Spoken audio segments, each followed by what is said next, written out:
5 تا دلیل محکم میخوام بهتون بگم که فرق بین خرید از نمایشگاه مبلمان و خرید از کارگاه تولیدی رو برای شما روشن میکنه. با من همراه باشید.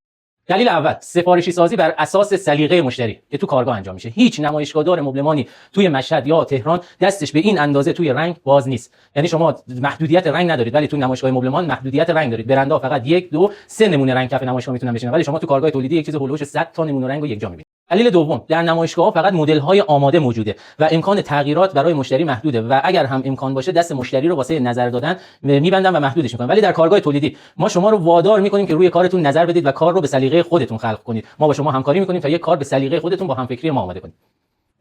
دلیل سوم، خرید مستقیم از کارگاه تولیدی یعنی حذف واسطه‌ها. یعنی شما واسطه رو حذف می‌کنید. اون چیزی که کف نمایشگاه می‌بینید واسطه حذف میشه، هزینه‌های اضافه‌اش حذف میشه، اجاره نمایشگاه، هزینه تبلیغات، حقوق کارمندا، حقوق فروشنده، همه اینا حذف میشه و شما یک کار مشابه کف نمایشگاه رو با هزینه نصف یا کمتر میتونید برای خودتون آماده کنید.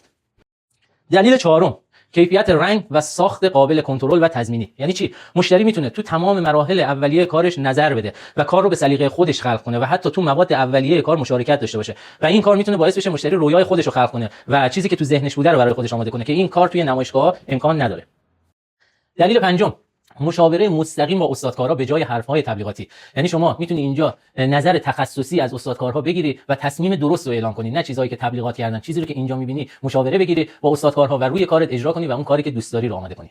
در آخر ما در کارگاه تولیدی به شما کمک میکنیم که رویای خودتون رو خلق کنید و ازش لذت ببرید و شما هم با حمایت از تولید کننده و خرید مستقیم از کارگاه تولیدی به رشد هنر و اقتصاد شهر خودت کمک میکنی که تو این شرایط بد اقتصادی جوانای بیشتری بتونن مشغول به کار بشن، جوانایی که الان همه بیکار شدن و دنبال کار هستن و اداره زندگیشون براشون واقعا سخت شده و شما میتونید با این حمایتتون کمک کنید تا این چرخه اقتصادی بچرخه و جوانا برگردن به سر کارشون. ممنون از اینکه ما رو دنبال میکنید و از ما حمایت میکنید.